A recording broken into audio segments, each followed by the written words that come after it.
My name is Derek Coy, and I am a senior program officer here at the New York Health Foundation. I'd like to first start off by thanking you all for joining us today for this incredibly important conversation, where we'll dive into the many reasons a veteran might find themselves involved with the justice system, as well as resources available to them, and how our perception of this population has changed over time. So we truly appreciate you tuning in. I'm also very grateful to have an amazing guest, Dr. Jason Higgins, author of Prisoners After War, Veterans in the Age of Mass Incarceration, who you will hear from shortly. But before we kick things off, I'm at the Foundation's headquarters in New York City, so it is with honor and gratitude that I acknowledge the land itself and the Lenape people who have stewarded it for countless generations before being displaced. Also, a few housekeeping notes for our hearing impaired attendees like me or anyone else in need of live stream captioning. You can click on the closed caption icon at the bottom of your Zoom screen and select the show subtitles and or full transcript options there.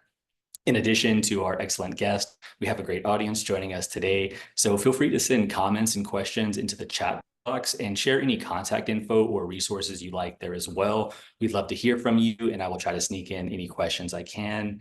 And just a heads up, this webinar is being recorded, so we'll be sure to send out an event recap email with a link to the video that will be sent to everyone in the next few days. So be sure to keep an eye out for that. And finally, without further ado, I'm excited to kick off this conversation. Dr. Higgins, thank you so much for joining us today. Thank you so much for inviting me to share the findings of my book with your audience. It's an incredible honor to give back this information because I learned so much of what I know from talking with veterans and advocates, people who work directly with veterans. So, it's a real honor to be invited to talk to this audience. And just as a preface, I am recovering from COVID. I was diagnosed on Friday, so I'm still about 60%. I have COVID brain, so that's a convenient excuse for me in case I say anything silly. Which I'm sure will not happen, but we especially, appreciate you joining despite your illness. So I'd like to kick things off with a quote from Dr. Elliot Curie, a professor of criminology, law, and society at UC Berkeley, that I hope will serve as a level setter for our conversation today. In his book, Crime and Punishment in America, he states that short of major wars, mass incarceration has been the most thoroughly implemented government social program of our time.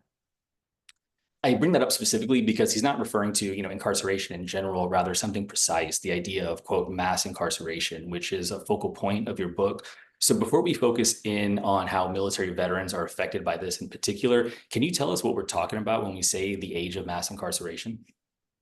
Sure. Whenever I refer to the age of mass incarceration, I'm specifically referring to the era from 1970 to the present day. We are still living in the age of mass incarceration. So, as a historian, that was an easy way for me to say, a more clever way than saying, veterans in the criminal justice system since the Vietnam War, right? So we live in the age of mass incarceration today, but I'm specifically in my book, I'm talking about from 1970 to 2020, which is when I stopped writing the book and I started working on publishing it. Gotcha. Thanks so much. I really appreciate that. So when I was a young grad student studying history at City College, I remember reading Are Prisons Obsolete by Dr. Angela Davis and just having my mind blown. I went from thinking prison abolition was like quixotic at best to becoming an abolitionist in like 125 pages or, whatever it was, because she really opened up my eyes to not only the idea of mass incarceration, but how we got here. And similarly, I think one of the many things you did well in your book is kind of hone in on that one factor that greatly contributed to this new age of mass incarceration, which is the war on drugs. So would you mind telling us how the war on drugs in particular has contributed to this age of mass incarceration? Absolutely. And to be sure, there's an entire body of knowledge about the foundations, the causes, the rise of mass incarceration.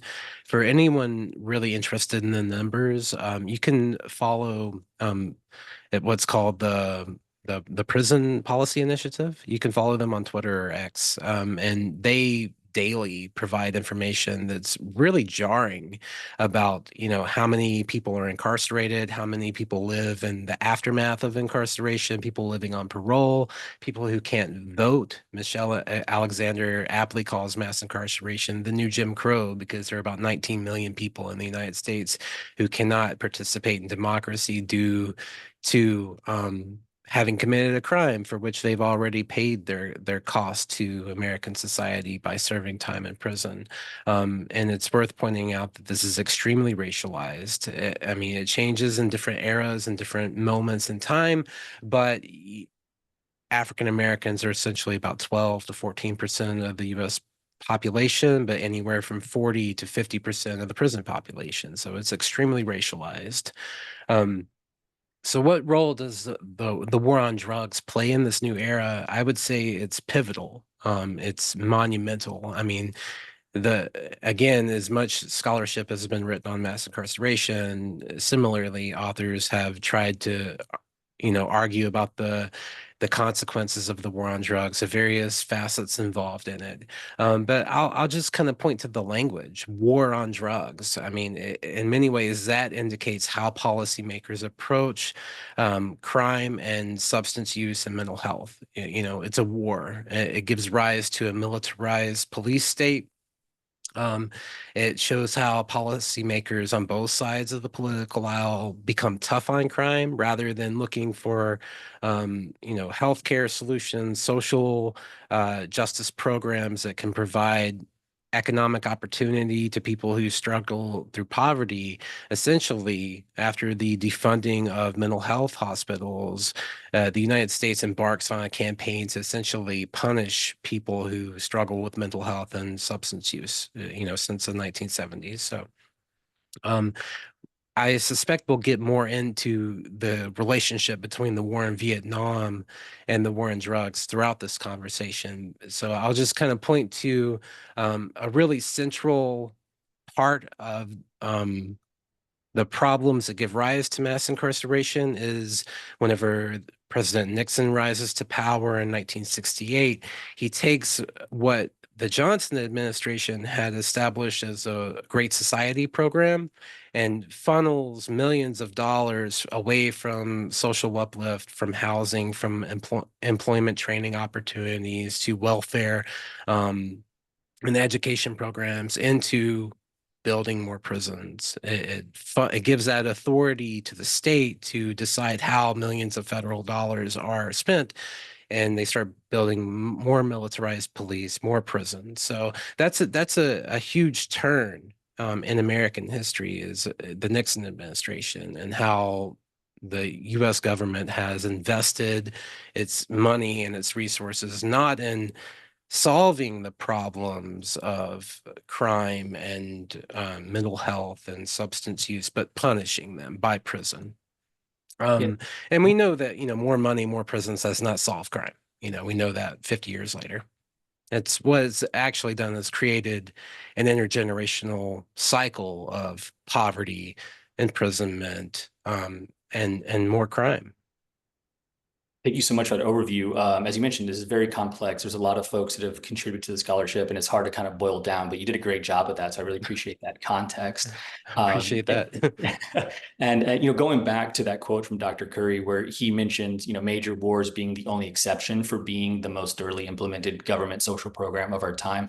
So I would have said I agreed with that until I read your book, which, of course, please correct me if I'm wrong, but I believe it makes the argument that, recent wars and mass incarceration have much more of a symbiotic relationship than we might have previously assumed.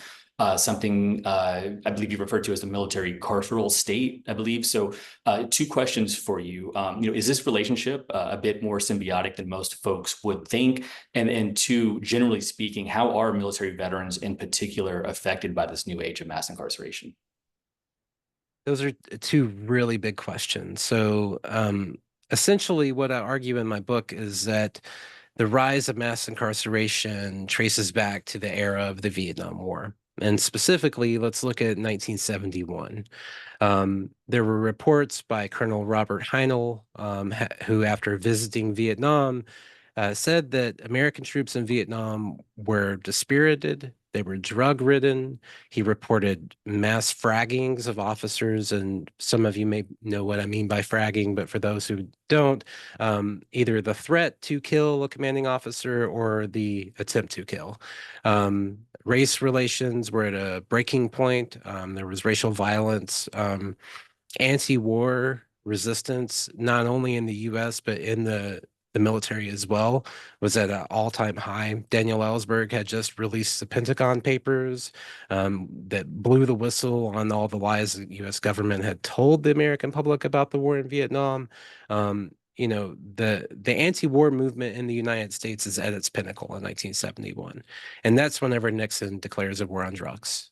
In his speech, he essentially blames heroin-addicted troops, American soldiers in Vietnam, for what I would argue are um, the administration's inability to win the war. And so he creates a scapegoat. And in reality, most studies at the time indicated between 10 and 15% of American troops had used heroin in Vietnam. But the myth of the addicted soldier really caught the media and policymakers in a frenzy. And so they sought to eradicate. And so the US Army, in its efforts to rebrand itself, to restore its reputation, and to kick out people associated with the problem of race, i.e., Black people, it engaged in a very complex system of punishment. Keep in mind that the Vietnam War was, up to that point in American history, the most fully integrated. And yet there was still widespread institutional racism. The military jails were disproportionately Black.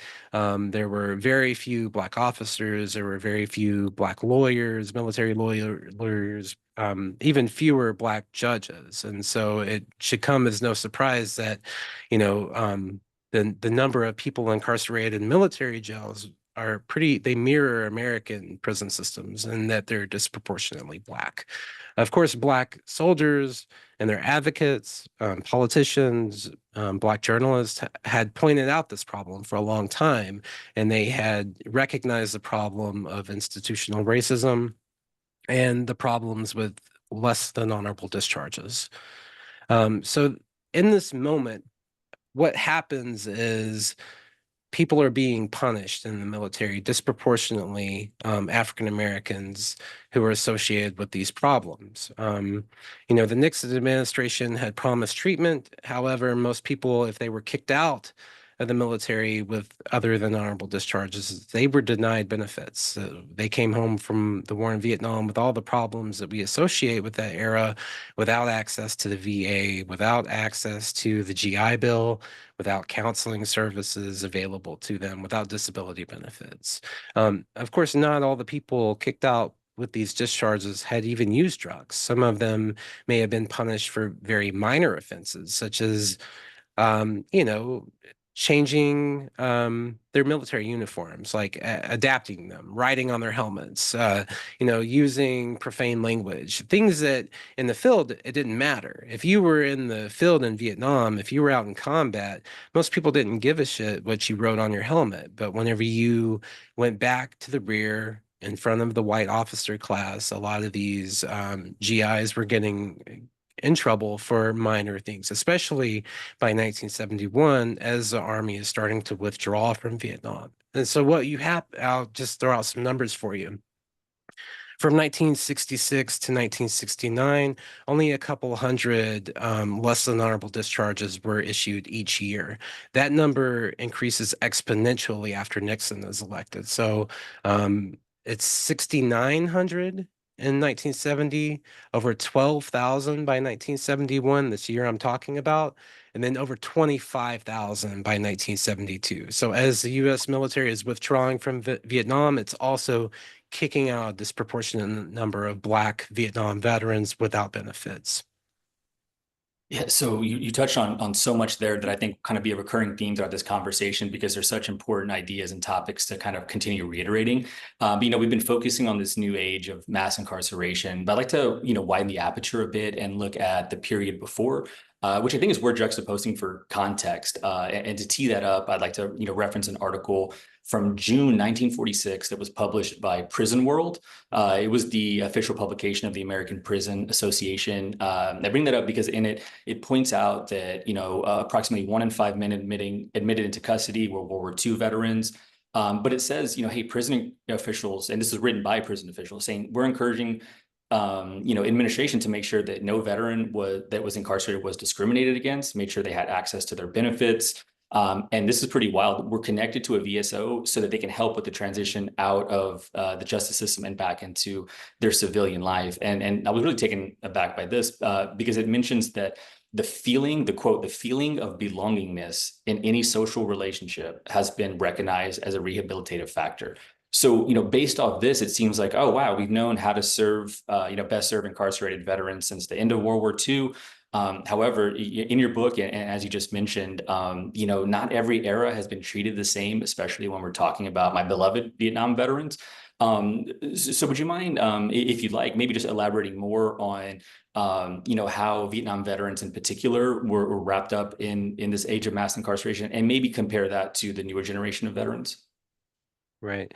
I'd love to see that article. 1 in 5 is a staggering number because by the time the Department of Justice actually does its first study on incarcerated veterans in 1978, it's a very small fraction of a percentage that's actually World War II veterans. It's far smaller than 20%. Mhm. Um, I'm also struck by that discriminatory part of that because, the vast Right. majority of World War II veterans were Black. I mean, they were white and they were not Black. And Black veterans after the Second World War were denied the GI Bill en masse, as your recent author and guest has elaborated on in his book Half American. So yeah, it's a fascinating moment. And I didn't realize this until I had nearly finished the book.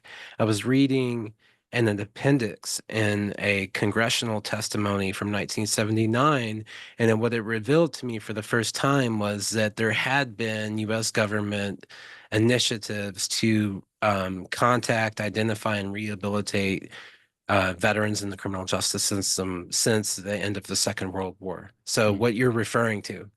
However, whenever Johnson is elected and the war in Vietnam starts to escalate, those programs were defunded. So, Mhm.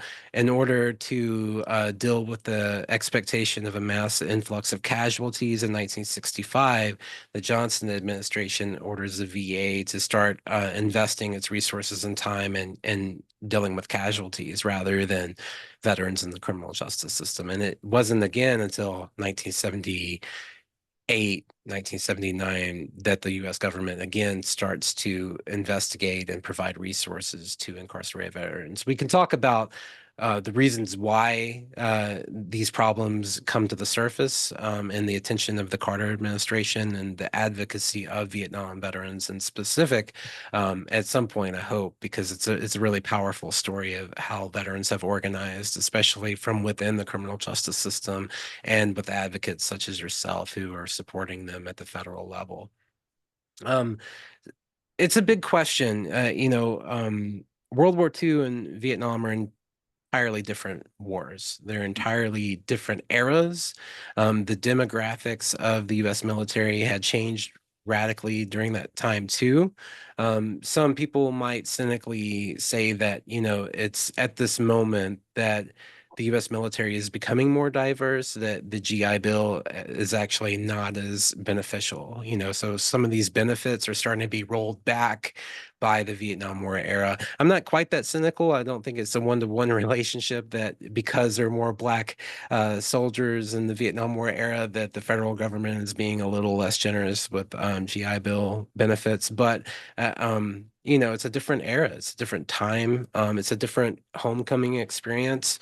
But I don't think we can, um, you know, assign a reason for why so many more Vietnam veterans went to prison compared to World War II veterans only because of the homecoming experience. I think that would be a mistake, and that would be on an individual level. That would be analyzing the problem by saying, okay, well, this one veteran came home.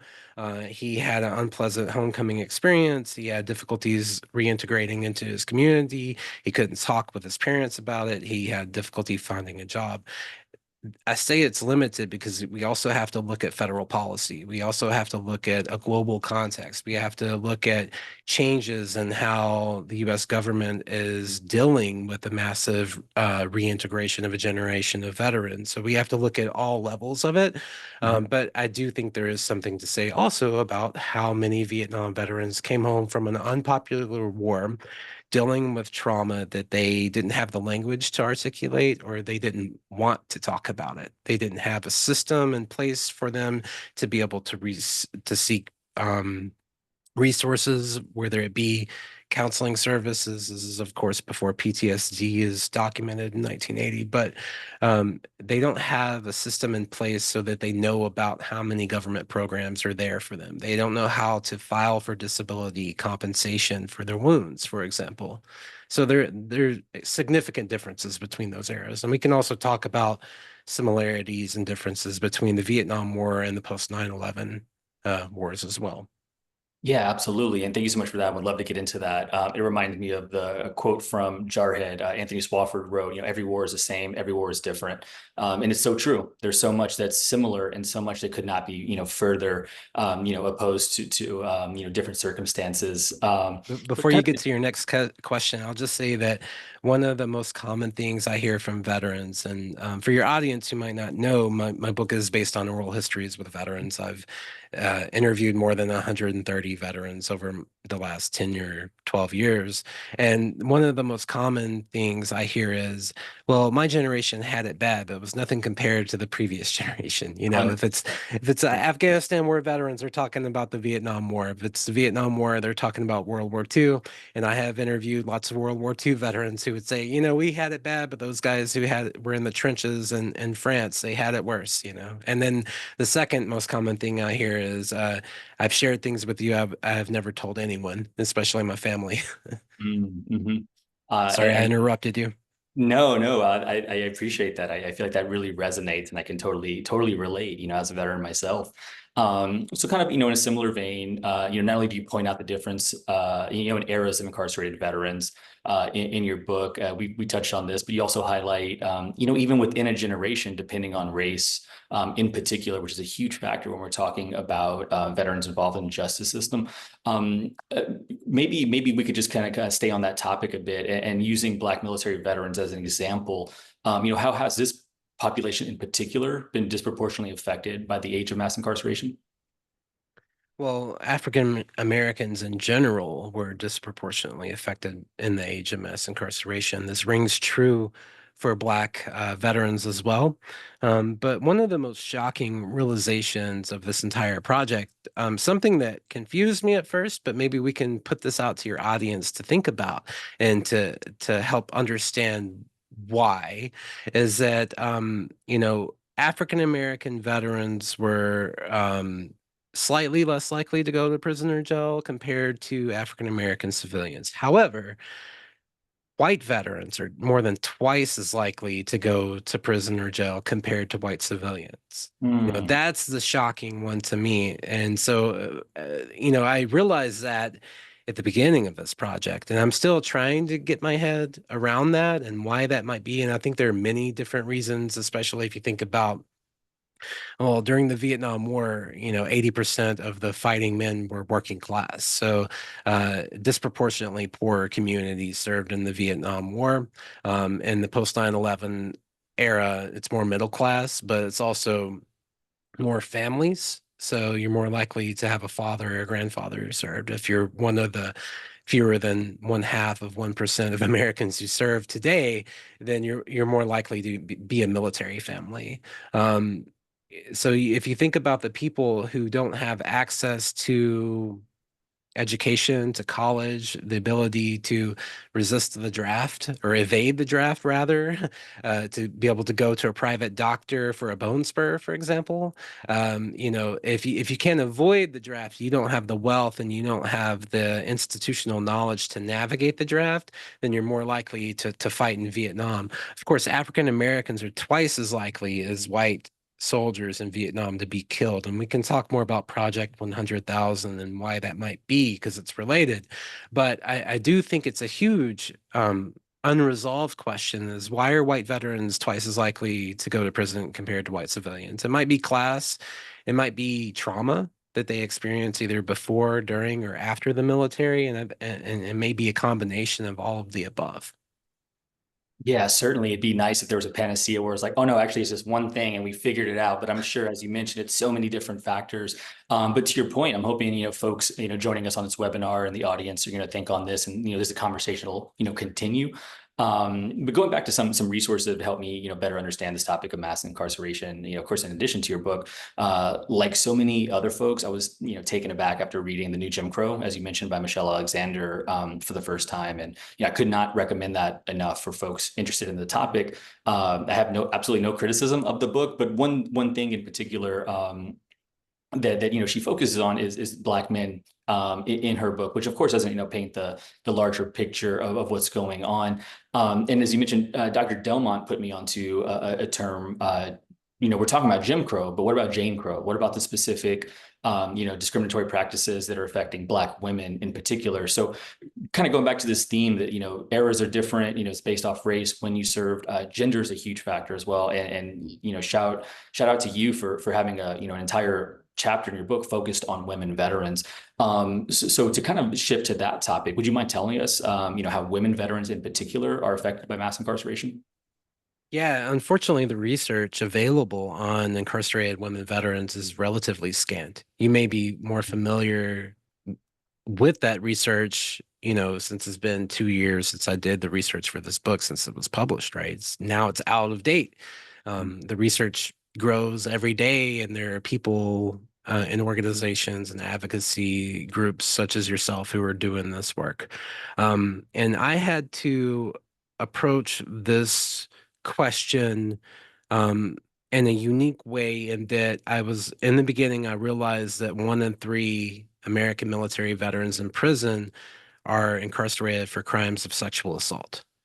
Due to my own political biases, I did not interview people who had committed rape. I refused to do that.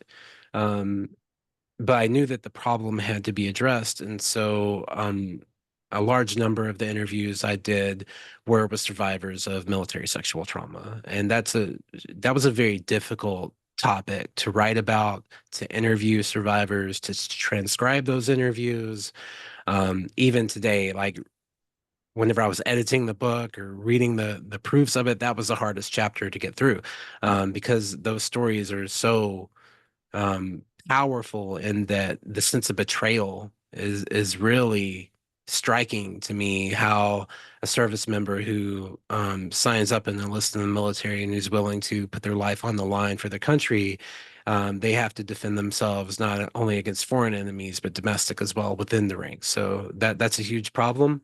We know that survivors of military sexual trauma are about 12 times more likely to be retaliated against by other soldiers than their perpetrators are to be held accountable in law. Mhm. So that's a huge problem. Um, it's one of those problems that I think there are solutions, but they're inherently political, and therefore they take a long time. And therefore, women, the studies differ over time, but there's a consecutive um, alarming number of women in the military are estimated to be assaulted each year. And the fact that they're not being held accountable, I believe, contributes to that number of veterans in the prison system. So they're there because they're not held accountable in the military, I believe. And then they get out of the military, they continue to commit those same heinous acts, and then they are incarcerated, right? So, Mhm. um, but if we talk about gender, I want to back up to kind of what you said earlier about Michelle Alexander's book, which is path breaking. And there's so many important scholars coming out of carceral studies and Afro-Am and Black studies that have done a great job of highlighting how mass incarceration disproportionately affects Black people. Um, with my book, I wanted to take a more intersectional approach to understanding the problem. So not only race, but also gender, trauma studies, mental health, substance use disorder, intergenerational trauma, how these problems are passed down throughout their families. So I'm taking a varied approach. So each chapter kind of represents a different approach to these topics. But if we talk about gender, we're not just talking about male or female. We're talking about a social construction. So we can talk about masculinity and how post 9/11 veterans were punished for seeking mental health. There were between 2011 and 2015, there were 57,000 American soldiers kicked out with misconduct, all of whom were diagnosed with a mental health disorder. Mm. Right. So let me say that again. People are being punished for mental health disorders that they get while in the military. So even though the Army, essentially since about 2007, had initiated mental health reforms, provided more access to counseling services for currently serving military members, they were still getting punished for it. And so even though there were reforms in place, there's great inequality within that system. Um, I don't want to talk too long about that, but I'm sure that the next question that you have might allow me to circle back to questions about gender and misconduct discharges, other than honorable discharges, and even the experiences of women as well. I don't want to just gloss over that question. It's a huge problem. No, absolutely. And like I mentioned, there's so much of this that is worth repeating. There's a lot of common themes here. I think just like you mentioned, if you're a Black Vietnam veteran, you're worried about the enemy in front of you, and then your racist maybe platoon mates behind you. Similarly, if you're a woman that's forward deployed, you're worried about the enemy and sexual assault. Like what that must do to you, it's just incomprehensible. And to know that it happens so often it is truly heartbreaking. But yeah, certainly to kind of keep, this conversation going on, on this topic.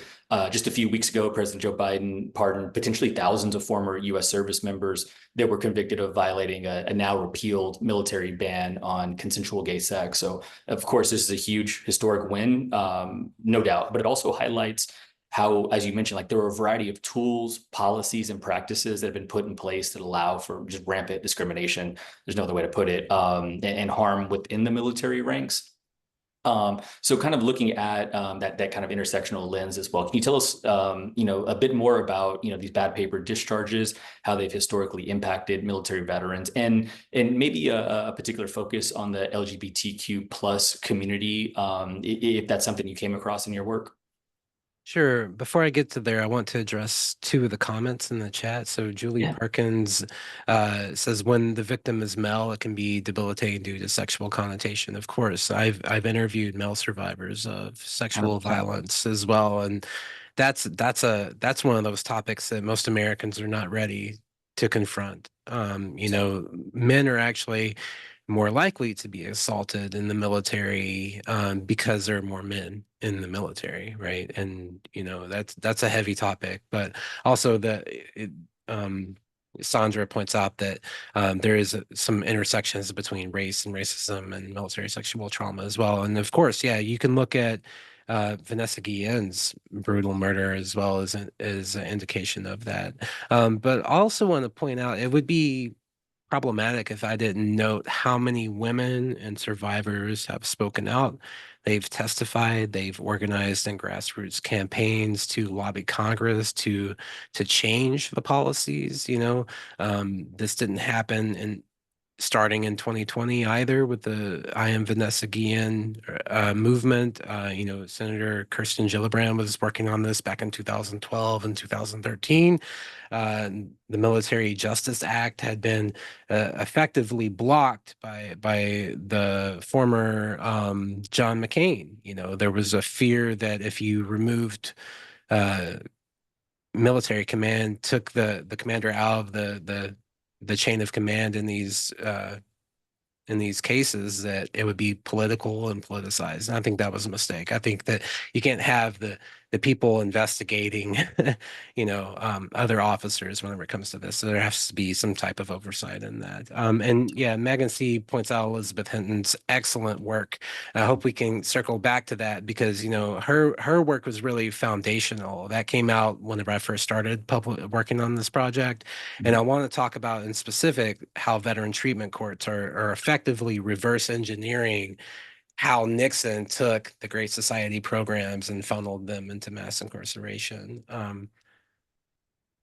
Yeah, absolutely. And then there's another sorry, I'm looking at all the questions now, They're and great I think questions. rather We than gotta just touch on talking at the audience, I can talk with them.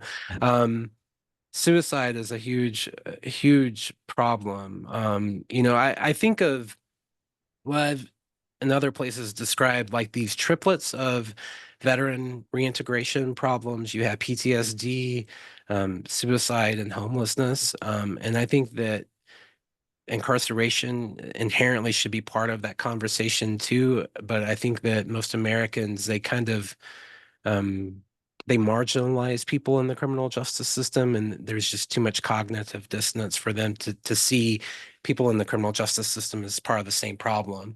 But yeah, suicide's a huge problem with this as well.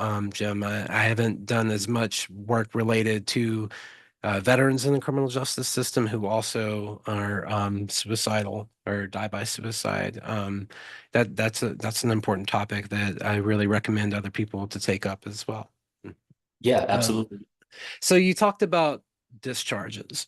In the co-edited book that I published 2 years ago called Service Denied, there is a chapter on discharges that have affected gay, lesbian, and transgender veterans. So I highly recommend if anyone wants a more detailed analysis of that than I can provide in this Q&A, I would highly recommend it. It's and again the collection is called Service Denied, and Heather Starr is the author of that chapter. It's really excellent. But yes, so in the same ways that African Americans have disproportionately been affected by other than honorable discharges, so too have LGBTQ veterans, women veterans who've also experienced military sexual trauma or other mental health conditions. It's not exclusive, obviously, to MST. But also, as I point out in my book, people who have substance use disorder, that tends to be left out of these conversations as well. If we think of substance use as a mental health, and that is a problem that's not always misconduct related or behavioral. It is behavioral, and it's an addiction. It's a health problem as well, too, right? So Mhm. that's a huge problem. Sorry, the chat's really blowing up. We have gambling Yeah, in there I too. love it. I love Uh, it. It's so true. um, Absolutely. Mhm. so let's talk a little bit about other than honorable discharges. This is something that the Vietnam veteran generation especially has been really outspoken about for the past 50 or 60 years, Mhm. um, especially with historically Black newspapers. They were very quick to point out how often Black veterans were disproportionately giving other than honorable discharges for serving their nation, and then essentially denied the GI Bill, healthcare benefits, disability compensation, all of the above. Um, and historically, at least before 2013, whenever the Hagel memo was issued, Mhm. discharges were nearly impossible to upgrade.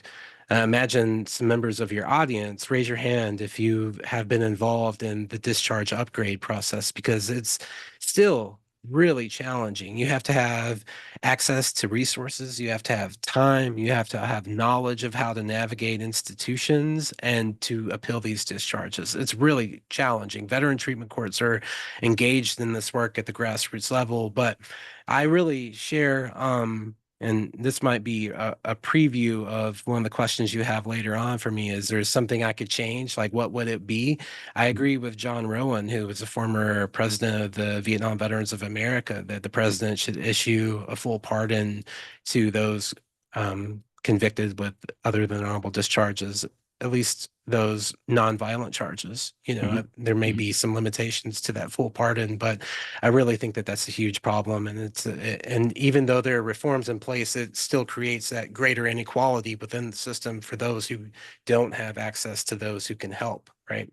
Yeah, yeah, no, absolutely. So couldn't agree with that more, and we could go in a million different directions there because I'm just so intrigued by a lot of these ideas. But maybe to focus on the next part of the conversation, we were talking about kind of like the issues, but solutions, and you alluded to one. Veterans treatment courts. We at the foundation have been heavily invested in expanding and strengthening those for over a decade now, and we just published some never before released data on usage for New York veteran treatment courts in New York. So we'll be sure to drop a link to that and have it in the recap email. But for folks who might not be hip to what a VTC is, you focus on this quite a bit in your book. Could you kind of let us know what exactly a veteran treatment court is, and anything that you learned from researching for your book? Feel like I'm being tested on this because I'm sure that most of the audience members in the state of New York know about the Buffalo Court and the history behind the Veteran Mhm. Treatment Court. So, Veteran Treatment Court is essentially a hybrid rehabilitation court program specifically designed to suit the needs of veterans and military communities. So, it provides access to the VA, which is the most radical change, and I can talk about why I think that's radical in the history of rehabilitation and in courts and criminal justice reform. But so disability compensation, counseling programs, most veteran treatment courts also connect to housing, educational programs, food security. The Buffalo court in particular, I know that your colleagues with Alyssa Vasquez, who works at a Buffalo One Stop, right? Where there are Correct. these service providers that provide effectively all of the social programs necessary for people to transition not only out of the military, but out of the criminal justice system. So Mhm. they connect people with, you know, all of the benefits that come with veteran status. So people who don't know how to uh, apply for disability benefits. They have someone there who can help them do that. It's also a very surveillance-based program where drug testing is required. Most veteran treatment courts require weekly intensive meetings in court for up to a year, if not longer. There are different levels of that. You know, if you've been in veteran treatment court for long enough, then you might go 2 weeks or 4 weeks without coming to court. But I'm hinting to a huge inequality within those systems as well, in that a lot of working class people can't afford to go to court every week, you know? So it's a huge barrier.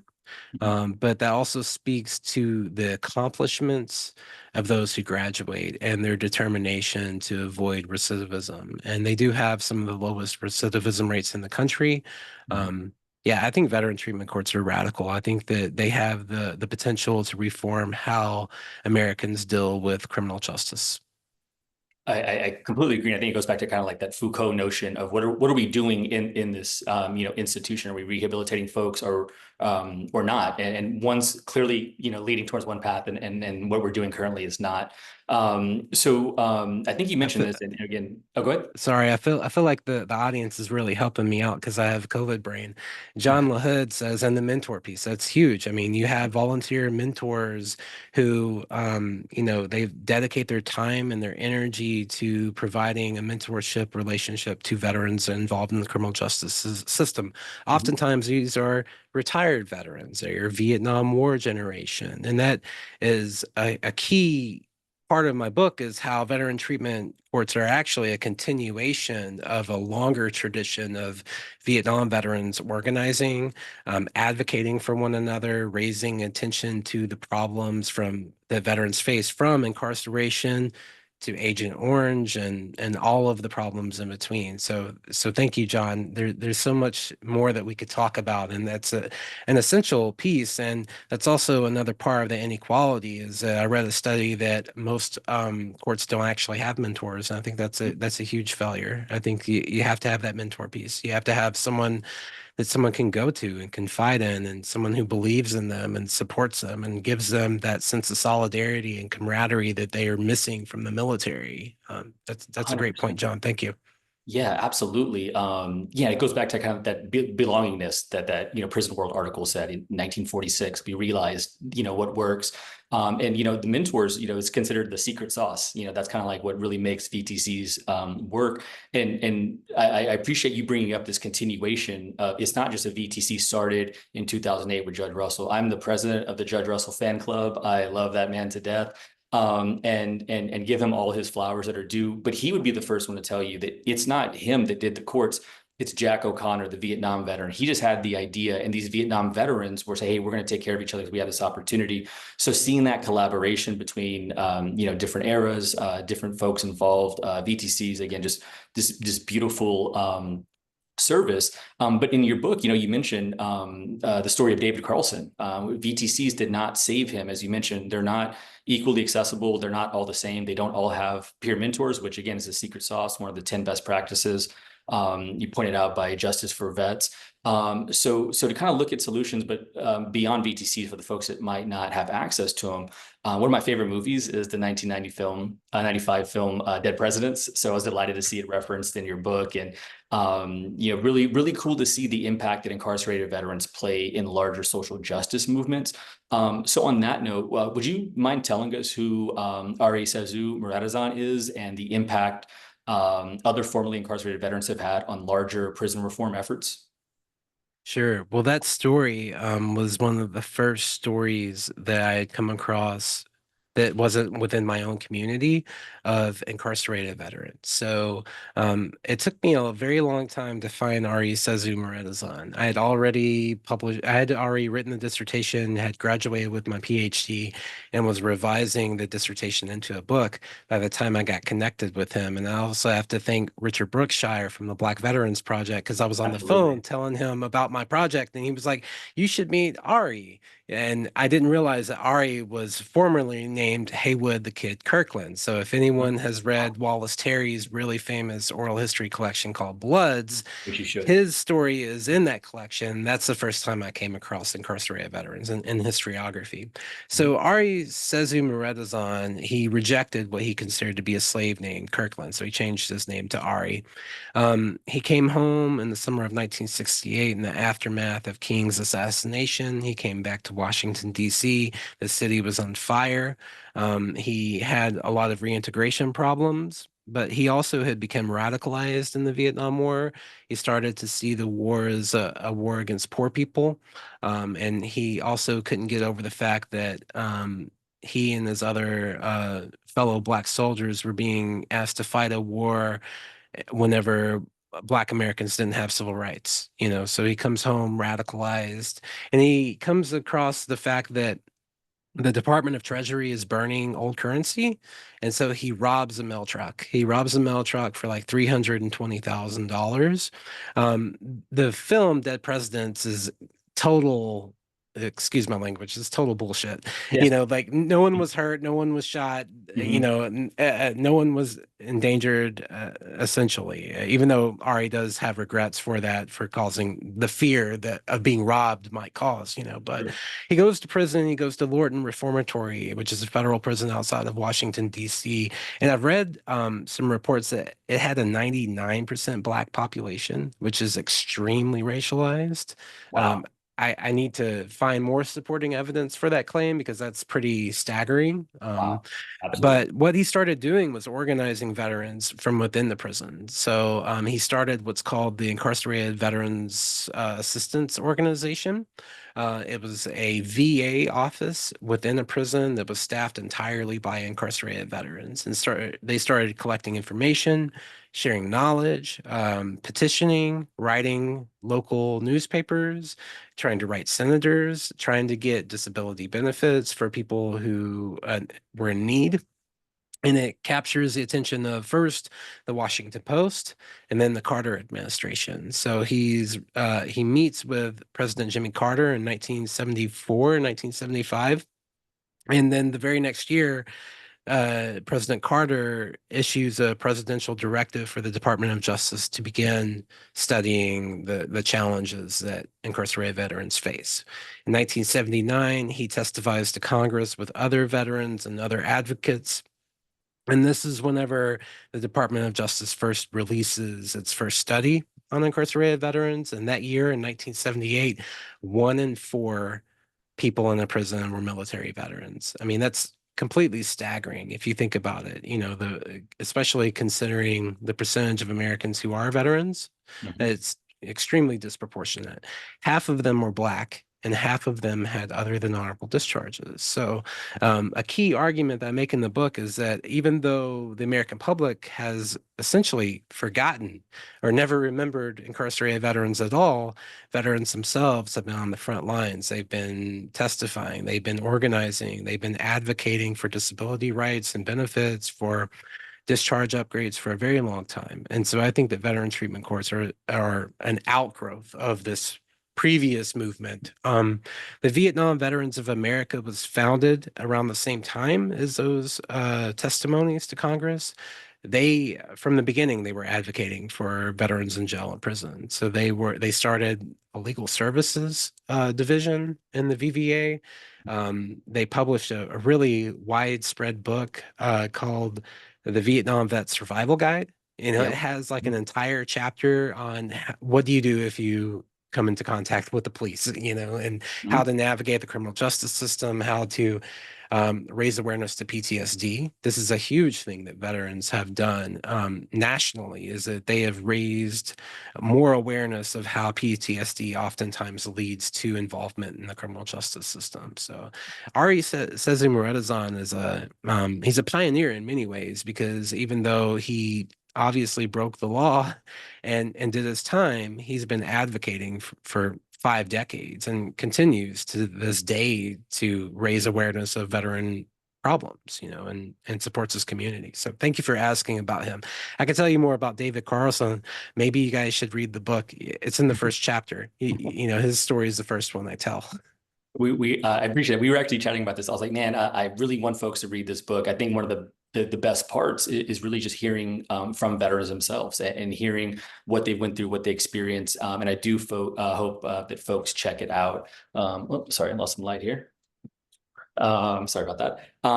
But yeah, we're running a little low on time, so we'll kind of swap over to the lightning round. But there's so much that we kind of mentioned and alluded to that I hope will keep these conversations going. McNamara's 100,000. I think that's really important to look at recruiting standards. And some of these great, comments that folks put in here. But to swap to the lightning round, just a few quick questions for you. And certainly if anyone in the audience has a question, we could squeeze in. I'd love to do so. But if there's one thing you wish more people knew about incarcerated veterans, what would that be? That they exist. I mean, Mhm. most people block it entirely out of their collective memory.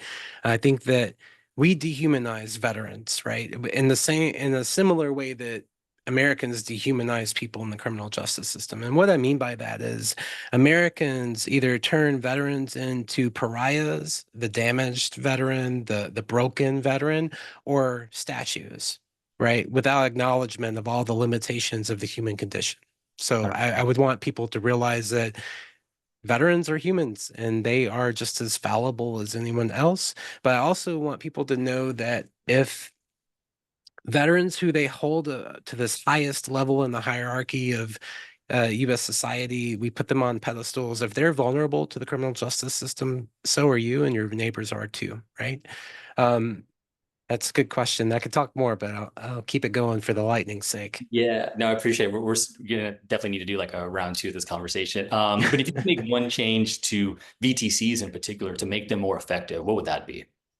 Make them more universal and standardized. I know Justice for Vets has done an incredible job of this, but the vast majority of veterans involved in criminal justice are not eligible for veteran treatment court. Most veterans in the criminal justice system are violent offenders, and most people are not considered for treatment if they've committed a violent felony. Yeah, super important context there as well, which we could dive into just violence in general. I know there's some stereotypes. You could watch Deer Hunter or a lot of these, Rambo, you name it. You have these stereotypes, but there's also an issue with veterans committing violence. We can't ignore that. So I think there's a nuanced way we can discuss the Yeah, I think causes. there's a way to be held accountable while also rehabilitating. Sending people who committed acts of violence to an inherently violent institution like a prison is not going to rehabilitate anyone. It's going to endanger people. Exactly. Seward Hung, great question.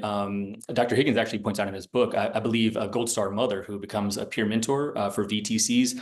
I will say it's not super common, but it is a conversation that I was having in a working group meeting of other folks involved in expanding VTCs in New York. And a lot of folks were kind of hip to that idea, like, hey, okay, maybe you didn't necessarily serve, but if you're a spouse, if you're a parent, you have a lot of information and resources and, love to give to veterans that could help them heal. So it's not as widespread, but I think it's becoming more popular. So I'm hoping that we'll see more of that for sure. I And just and want to address Seward's comment. Can civilians who never served be helpful? Veterans should not ever be the only ones who have to advocate for themselves. I think civilians have a responsibility and to advocate for veterans. I'm not a veteran, right? But I've spent 12 years of my life dedicated to trying to understand these problems and why veterans face reintegration issues. Yes, I think there needs to be like a true allyship, you know. So thank you for that. There's one really big thing that I want to make, and I can't help but use the last couple of minutes to make it. I started by talking about how the Nixon administration diverted millions of federal dollars away from social programs like the Great Society.